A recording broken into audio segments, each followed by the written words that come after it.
Hello hi అండి, welcome to Gautam vlogs.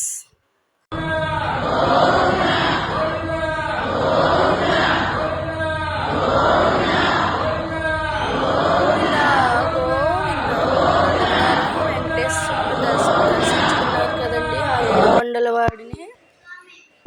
ఇంకా ఆ తర్వాత అయితే కనుక వేడిగా రోజు జీలకర్ర వాము వాటర్ తాగుతాను కదా, వేడి నీళ్ళు కాసుకుని తాగాను. ఇంకా ఆ తర్వాత పిల్లల కోసం అయితే ఇలా పూరీ చేశాను. సండే పూరీ చేస్తాను కదా, చిన్న చిన్నవే చేస్తాను పూరీలు. ఒక బంగాళదుంప వేసి పూరీ కూర కూడా వండాను. సమన్వితకి స్కూల్ ఉంది, గౌతమ్కి స్కూల్ లేదు, ఇంట్లోనే ఉంటాడు. వాళ్ళ అమ్మకి టిఫిన్ తిందు, అందుకని గౌతమ్ సమన్విత మాకు చిన్న చిన్న పూరీలే వేసుకున్నాము. ఇంకా ఆయిల్ తక్కువ వేసి చిన్నగా వేయించడానికి బాగుంటాయి కదా, ఎక్కువ కాగిపోయిన ఆయిల్ ఎందుకని అలానే వేస్తాను ఎప్పుడు. ఇంకా స్కూల్లో అయితే ఇంటర్నేషనల్ యోగా డే అంటండి. రామ్దేవ్ బాబా యోగా ట్రైనర్ ఎవరో వచ్చి యోగా నేర్పించారు ఆ రోజంతా.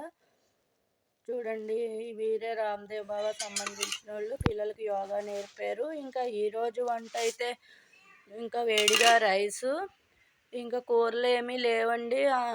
అబ్బాయి ఊళ్ళో లేడు, అందుకని పప్పుచారు పెట్టేశాను.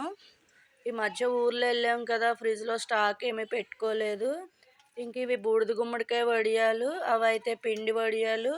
సాంబార్కి సాయం వడియాలు వేపుకున్నాం. ఏవో పచ్చళ్ళు ఉంటాయి కదండి, ఇంకా పెరుగు నెయ్యి, ఇంక ఇదేనండి ఈరోజు వంట అయితే. ఇంకా ఎక్కువగా ఏమీ చేయలేదు.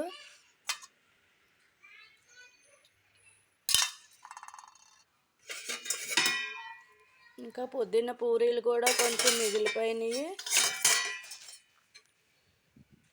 ఇంకా ఆ తర్వాత అయితే ఇంకా వంట అయితే ఇదేనండి. ఇంకా ఆ తర్వాత అయితే మొన్న ఊరు వెళ్ళినప్పుడు గౌతమ్కి సమన్వితకి వాళ్ళ తాతయ్య లంచ్ బాక్సులు కొనిచ్చారు, క్యారేజ్లు.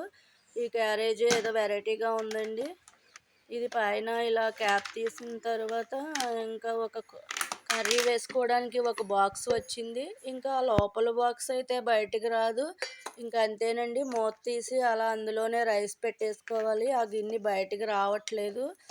అంటే ఇంకా అందులోనే మిల్టన్ కంపెనీ అయితే మంచిది. ఇంకా అందులో రైస్ పెట్టేసుకుని పైన ఇలా కర్రీ బాక్స్ పెట్టుకుని ప్లేట్ తీసుకెళ్ళి ప్లేట్లో పెట్టుకు తినాలి. ఇంకా అందులో లేకపోతే అలానే తినాలి. అలా ఇష్టం లేకపోతే ప్లేట్ కూడా తీసుకెళ్ళి ప్లేట్లో పెట్టుకుని విడిగా తినాలి. ఈ బాక్స్ అయితే ఇలా ఉంది క్యారేజ్కి. ఇది చిన్నపిల్లల కంటే పెద్దవాళ్ళకి బాగుంటుందేమో అనుకున్నాను నేను, పిల్లలకి పెద్దదైపోతుంది. ఇంకా సమన్విత క్యారేజ్ అయితే మూడు గిన్నెలు క్యారేజ్ అండి. అదైతే బాగానే ఉంది, సమన్వితకి సరిపోతుంది. గౌతమ్కి అయితే ఇది పెద్దదైపోతుంది. ఇదైతే మామూలుగానే ఉంది. లోపల 3 గిన్నెలు ఉన్నాయి, స్టీల్ గిన్నెలు. ముందుది మిల్టన్ కంపెనీ, ఇది తర్వాత వేరే కంపెనీ ఏదో అన్మీరో ఏదో ఉంది కంపెనీ. 3 గిన్నెలు క్యారేజీ. కర్రీ అన్నం పెరుక్కి మూడిట్లకి సమన్వితకి సరిపోతుంది, బాగానే ఉంది.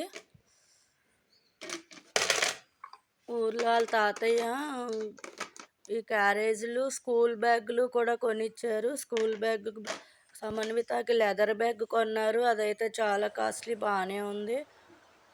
2000 అంట ఆ బ్యాగు లెదర్ది.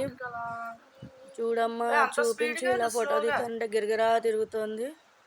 భలే బాగుందండి, మెత్తగా వెయిట్లెస్గా లెదర్తో బ్యాగ్ అయితే చాలా బాగుంది. గౌతమ్కి అయితే ల్యాప్టాప్ బ్యాగ్ టైపు, ఇది వెయిట్లెస్. గౌతమ్ చిన్నోడు కదా మొయలేడని ఈ బ్యాగ్ కూడా బాగానే ఉంది. పిల్లలు కొత్త క్యారేజీలతో కొత్త బ్యాగులతో సాంబార్ పడిపోతున్నారు. చిన్నప్పుడు మనం కూడా అంతే కదండి, కానీ మనకి ఇంతంత కాస్ట్లీ బ్యాగులు ఇంతంత బ్యాగులు అప్పట్లో లేవు. ఏవో సంచులు కుట్టిచ్చేసేసారు. బాయ్ అండి.